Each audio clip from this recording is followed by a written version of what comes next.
একই দিনে বিদায় মেসি রোনালদোর। প্রথমে বিদায় নিল রোনালদোর ক্লাব, পরে বিদায় লিওনেল মেসির ক্লাবের। বিশ্বের দুই প্রান্তে দুই ফুটবল তারকার ক্লাব একই দিনে বিদায় নিল। দুই ফুটবলের ট্রফির আশা অধরাই থেকে গেল।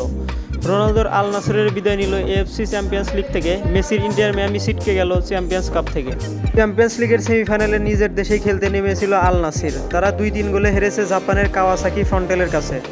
10 মিনিটে তাতসুয়া ইতোর গোলে এগিয়ে যায় কাওয়াসাকি, সাদিও মান সমতা ফেরান। এরপরই রোনালদোর হেড পোস্টে লাগে, কাওয়াসাকি এগিয়ে যায় ইয়োতো ওজেকির গোলে। 76 মিনিটে আবার গোল করে কাওয়াসাকি, এবার গোল করেন আকিয়োতো এনাগা। আল নাসরের আইমান ইয়াহ্যা একটি গোল করে আশা দেখিয়েছিলেন, তবে সমতা ফেরানোর গোল খুঁজে পায়নি আল নাসের। এদিকে কনকাকাফ চ্যাম্পিয়ন্স কাপে ভাস্কুভার হোয়াইট ক্যাপসের কাছে 1-3 গোলে হেরেছে মায়ামি। 2 মিনিটের ব্যবধানে গোল করে ব্রায়ান হোয়াইট এবং পেদ্রো ভিটে। ভাস্কোভের জয় নিশ্চিত করেন তারাই। অপর গোলটি সেবাস্তিয়ানের। মায়ামির একমাত্র গোল জর্ডি আলবার। প্রথম পর্বে এমনিতেই 0-2 গোলে পিছিয়েছিল মায়ামি, ফলে এই ম্যাচটি তাদের অন্তত 3 গোলের ব্যবধানে জিততে হতো।